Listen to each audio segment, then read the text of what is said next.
Hello बच्चों, आज हम लोग क्लास 8 का साइंस यानी दहन और ज्वाला का क्वेश्चन आंसर करेंगे। जैसा कि हमने आपको बैक के वीडियो में इसका एक्सप्लेनेशन पूरा समझा दिया था। आज इसका महत्वपूर्ण नोट देखेंगे, बीच का जितना भी क्वेश्चन आंसर होता है उस सबको हम देखेंगे और उसके बाद लास्ट में इसका प्रश्न उत्तर करेंगे। लास्ट में क्या करेंगे? इसका प्रश्न उत्तर करेंगे, समझे ना। आप वीडियो में बने रहिएगा।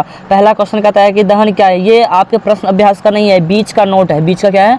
नोट है। पहले वो समझ लीजिए, इसके बाद मैं आपको प्रश्न उत्तर करा दूंगा। अगर आप PDF इसका चाहते हैं तो आप हमारे मोबाइल नंबर 95 76 39 14 15 नंबर पे मैसेज कर सकते हैं। 15 नंबर पे मैसेज कर सकते हैं, वहाँ से आपको PDF मिल जाएगा। तो दहन कहेगा वो रासायनिक परिक्रम जिसपे पदार्थ ऑक्सीजन से अभिक्रिया करके उष्मा देता है, दहन कहलाता है। जिस पदार्थ का दहन होता है वह पदार्थ दाह्य पदार्थ कहलाता है। जिस पदार्थ का जो पदार्थ जल जाता है उसे क्या कहते हैं? दाह्य पदार्थ। जो पदार्थ नहीं जलता है उसे हम क्या कहते हैं? अदाह्य पदार्थ कहते हैं। जैसे मैग्नीशियम जल जाता है, इसे क्या करता है? दाह्य पदार्थ। कोयला जल जाता है, कौन सा पदार्थ कहलाएगा? दाह्य पदार्थ। कागज जल जाता है, क्या पदार्थ है? ये सब दाह्य पदार्थ क्या है? दाह्य पदार्थ। अब देखिए ज्वलन ताप, हमने आपको बैक के वीडियो में ज्वलन ताप का परिभाषा बता दिए हैं कि वह न्यूनतम ताप पर जिस पर कोई पदार्थ पहुंचने के बाद जलना शुरू कर देता है वो क्या कहलाता है? ज्वलन ताप कहलाता है। कहता है कि क्या आप बता सकते हैं कि कमरे पे ताप पर माचिस की तीली अपने आप क्यों नहीं आग पकड़ती है? माचिस की तीली माचिस की डिब्बी के बगल में रगड़ने का क्यों जल जाती है? इसका रीजन आप कह सकते हैं कि कोई भी पदार्थ अपने ज्वलन ताप पर ही जलता है। कोई पदार्थ अपने ज्वलन ताप पर ही जलता है। कमरे के ताप पर माचिस की तीली का ज्वलन ताप पहुंच ही नहीं पाती तो वो जलेगा कहाँ से? इसी कारण वो अपने आप नहीं जलती है। माचिस की डिब्बी के बगल में रगड़ने से यह जल उठती है और पहुंचकर जल जाती है। हम बताए थे कि माचिस में जो होता है ना, माचिस की तीली पर पोटेशियम क्लोरेट नमक लगा रहता है और माचिस की डिब्बी पर लाल फास्फोरस का सल्फर लगा होता है। लाल फास्फोरस का जल पर सल्फर लगा होता है। अब देखिए, अब कहता है ज्वलनशील पदार्थ, कि ऐसा पदार्थ जो ज्वलन ताप का बहुत कम होता है और जो ज्वाला के साथ सरलता पूर्वक से आग पकड़ लेता है उसे ज्वलनशील पदार्थ कहते हैं। जो ज्वलनशील पदार्थ जैसे पेट्रोल हो गया, अल्कोहल, LPG आदि सब क्या हो गया? ये सब हो गया ज्वलनशील पदार्थ। आदि मतलब इत्यादि, आदि मतलब क्या हुआ? इत्यादि। अब ये दहन कितने प्रकार के होते हैं? वैसे तो हम लोग 4 दहन पढ़े थे, आपको हम 3 दहन पढ़ाएंगे मुख्य रूप से। देखिए, तीव्र दहन, स्वतः दहन और विस्फोट दहन। एक मन दहन भी होता है। एक क्या होता है? मन दहन भी। वो लिखना छोड़ दे, कोई बात नहीं। देखिए कहता है कि तीव्र दहन, जिस दहन में पदार्थ तीव्र गति से जलते हैं उसे हम क्या कहते हैं? तीव्र दहन कहते हैं। जैसे पेट्रोल, LPG, मिट्टी का तेल, ये सब तेजी से जलते हैं, इसे क्या कहते हैं? तीव्र दहन कहते हैं। अब देखिए आगे कहते हैं स्वतः दहन, ऐसा दहन जो स्वतः ही जल जाता है उसे क्या कहते हैं? स्वतः दहन। जैसे आप लोग श्वेत फास्फोरस देखे होइएगा, कब ये श्वेत फास्फोरस हवा के संपर्क में आते ही आग पकड़ लेता है। अब कहता है कि विस्फोट दहन, ये जिसके दहन में क्रमशः आकस्मिक अभिक्रिया होने और उष्मा, प्रकाश और ध्वनि तीनों चीज पैदा होती है, वो कौन सा दहन कहलाती है? विस्फोट दहन। जैसे आतिशबाजी हो गया, पटाखा हो गया, बम हो गया, ये सब क्या कहलाते हैं? ये सब विस्फोट दहन कहलाते हैं। अब देखिए ज्वाला क्या है, ज्वाला के बारे में देख लेते हैं, ज्वाला क्या होता है। सुनिए, कहता है दहन के उपरांत आग की जो लपटें निकलती है क्या कहलाती है? ज्वाला कहलाती है। या दहन के समय, या दूसरा शब्द में, या दहन के समय जो पदार्थ वाष्पित होते हैं वो ज्वाला का निर्माण करते हैं। जैसे मिट्टी का तेल और पिघली हुई मोमबत्ती के लौ के साथ ऊपर उठते हैं, वो क्या कहलाते हैं? दहन कहलाते हैं। क्या कहलाते हैं बाबू रे? दहन कहलाती है। ज्वाला कहलाते हैं। क्या कहलाते हैं? ज्वाला, मिस्टेक हो गया। क्या कहलाते हैं? ज्वाला कहलाते हैं। अब देखिए ईंधन क्या है? कहेगा कि घरेलू और औद्योगिक उपयोगों से संबंधित उष्मा ऊर्जा के प्रमुख स्रोत क्या कहलाते हैं? ईंधन कहलाते हैं। जिससे लकड़ी देखते हुए पेट्रोल, मिट्टी का तेल, LPG ये सब क्या कहलाते हैं? ये सब ईंधन कहलाते हैं। अब आइए आपके प्रश्न अभ्यास स्टार्ट हो गया। क्या स्टार्ट हो गया? प्रश्न अभ्यास अब कर लेते हैं। देखिए कहता है कि आग लगने पर उसे कई बार पानी डालकर बुझाते हैं, आग डालने पर वो क्यों बुझ जाती है? ये आपका प्रश्न उत्तर है। तो ये सब आसानी से आप कर सकते हैं कि हम जानते हैं कि आग को जलने के लिए हवा यानी ऑक्सीजन की आवश्यकता होती है। पानी डाल देने से भाप बनता है और यह भाप आग के ऑक्सीजन से संपर्क को समाप्त कर देता है, इससे क्या होता है? आग बुझ जाती है। अब कहता है कि मोमबत्ती के ज्वाला जब स्थिर हो तो कांच का प्लेट ले जाने पर काला वाला क्यों बनता है? तो आप कहेगा मोमबत्ती के ज्वाला जब स्थिर हो तो उससे कार्बन निकलते हैं और उसके प्लेट में कुछ कार्बन के अंश बच जाते हैं, जिसका क्या होता है? इसका काला वाला बनता है।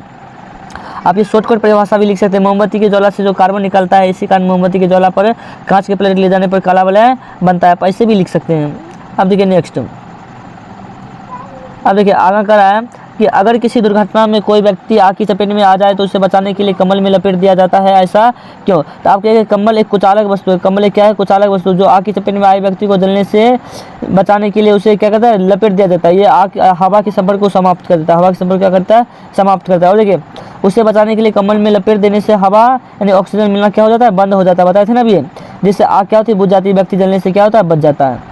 अब कभी कभी जंगलों में अपने आप आग कैसे लग जाती है? आपके कभी कभी जंगलों में अपने आप आग इसीलिए लग जाती है कि जब दो सूखी लकड़ी आपस में टकराती है। जब दो सूखी लकड़ी आपस में टकराती है तो घर्षण उत्पन्न होती है और घर्षण उत्पन्न होने से चिंगारी उत्पन्न होती है, जिसका जंगल में आग लग जाती है और पूरा जंगल धू धू कर जलना स्टार्ट जल जाता है। अब देखिए अगला एक प्रैक्टिकल है कहता है कि गोलू ने आधा पेट्रोल और आधा पानी लेकर एक मिश्रण में उसने कपड़े को एक टुकड़े को मिश्रण में भिगो दिया। इसके बाद माचिस की तीली से इसे जलाया। आग लगी पर कपड़ा नहीं जला। सुनिए, कपड़ा में पानी भी तो मिला था, पेट्रोल जल गया और कपड़ा क्या होता है, नहीं जलता है। सुनिए, इसका आंसर लिखिएगा, पेट्रोल अति ज्वलनशील है अतः उसमें आग पकड़ी। पेट्रोल अति ज्वलनशील है, उसमें आग पकड़ी, पेट्रोल जलने लगा। कपड़ा में चूंकि पानी भी था अतः पानी ने कपड़ा को ज्वलन ताप तक पहुंचने ही नहीं दिया, जिस कारण कपड़ा नहीं जला, जिस कारण कपड़ा नहीं जला। अब देखिए अगला 6 नंबर क्वेश्चन कहता है, माचिस की तीली को जलाने के लिए उसे माचिस की डिब्बे पर क्यों रगड़ा जाता है? तो कहेगा माचिस की तीली को जलाने के लिए माचिस की डिब्बे पर इसीलिए लगाया जाता है कि माचिस की तीली पर पोटेशियम क्लोराइड नामक रासायनिक पदार्थ लगा होता है और माचिस की डिब्बी पर लाल फास्फोरस तथा सल्फर लगा होता है। जब इसको हम बगल में रगड़ते हैं तो दोनों में घर्षण होता है और घर्षण के कारण तीली क्या होती है बाबू रे, जल उठती है। तीली क्या होती है, जल उठती है। अब देखिए आगे क्वेश्चन कहता है, घर में आग से होने वाले सावधानी से बचने के लिए आप क्या क्या कर सकते हैं? सुनिए, क्या किसी ज्वलनशील पदार्थ को रसोई घर से दूर रखेंगे। किसी ज्वलनशील पदार्थ को क्या करेंगे, रसोई घर से दूर रखेंगे। केरोसिन तेल, मिट्टी का तेल बाहरी कमरे को दूर रखेंगे। चिराग, लालटेन ज्वलनशील पदार्थ को दूर रखेंगे। रसोई का सिंथेटिक कपड़ा को संश्लेषित वस्त्र को क्या करेंगे, दूर रखेंगे। भोजन पकाते समय सदा सूती वस्त्र पहनना चाहिए। यदि घर में मोटरसाइकिल या मोटर कार हो तो उसे पेट्रोल इसी में रहना चाहिए, अलग पेट्रोल घर में नहीं रखना चाहिए। घर में बीड़ी सिगरेट का नहीं पान करना चाहिए। और देखिए यहाँ पे 7 नंबर में टोटल क्वेश्चन था,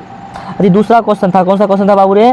दूसरा क्वेश्चन था कि ज्वाला के तीनों क्षेत्र को दर्शाइए। ज्वाला के तीनों क्षेत्र को दर्शाइए और वर्णन कीजिए। ज्वाला के 3 प्रकार होते हैं। फर्स्ट भाग में होता है बाह्य क्षेत्र, मध्य भाग और आंतरिक भाग। इसका हम पीछे आपको करा दिए हैं, आप उसमें से देख सकते हैं। मिस्टेक से वो नहीं लिख पाए, समझे। पीछे हम इसके बैक वीडियो देखिएगा ना, उसमें हम आपको लास्ट में ये सब तीनों चीज़ें समझाए थे। और मोमबत्ती का चित्र बना दीजिएगा। मोमबत्ती का क्या बना दीजिएगा, चित्र बना दीजिएगा। अब देखिए ये 7 नंबर की क्वेश्चन है जिसको हम पॉइंट बाय पॉइंट लिख दिए, समझे ना। ये आप देख लीजिए, 7 नंबर क्वेश्चन हम आपको छोड़ दिए, वो आप खुद से सॉल्व कीजिएगा, समझे ना। चित्र बना लीजिएगा और ज्वाला के तीनों भाग को दर्शा दीजिएगा, परिभाषा लिख दीजिएगा, समझे ना। अब देखिए 9 नंबर में कहता है रिक्त स्थानों की पूर्ति कीजिए। कहता है वो न्यूनतम तापमान जिस पर कोई पदार्थ जलना प्रारंभ करता है क्या कहलाता है, ज्वलन ताप। कहता है कि डैश कमरे के तापमान पर आग पकड़ लेता है सफेद फास्फोरस। मोम में एक हाइड्रोकार्बन है जो हाइड्रोजन और कार्बन से मिलकर बना है। ईंधन के जलने पर O2 और ऊर्जा निकलती है। CO2 और क्या निकलती है, ऊर्जा। CO2 और क्या निकलती है, ऊर्जा। अब देखिए सही और गलत का निशान कहता है। एक और पेट्रोल का ज्वलन ताप केरोसिन के ज्वलन ताप से क्या होता है, कम होता है। क्या होता है बाबू रे, कम होता है। पीछे बैक वीडियो में हम आपको ये सब पढ़ा चुके हैं, इसीलिए हम इतना फास्ट पढ़ा देते हैं आपको।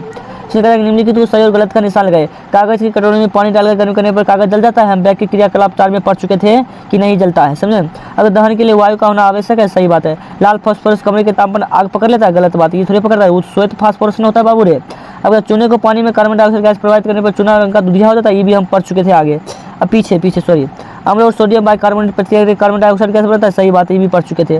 तेल द्वारा उत्पन्न आग को जल द्वारा नियंत्रित किया जा सकता है, नहीं किया जा सकता, इसलिए हम उसको बालू से निपटाते हैं और उसको बंद करते हैं, आग को बुझाते हैं। अब देखिए अगर आपको यह वीडियो बहुत अच्छा लगा तो चैनल को सब्सक्राइब करें और कमेंट करके हमको लाइक करके बताएं कि यह वीडियो आपको कैसे लगा, यह वीडियो आपको कैसा लगा, ताकि हम आगे और वीडियो बना सकें। वीडियो देखने के लिए धन्यवाद। वीडियो देखने के लिए धन्यवाद।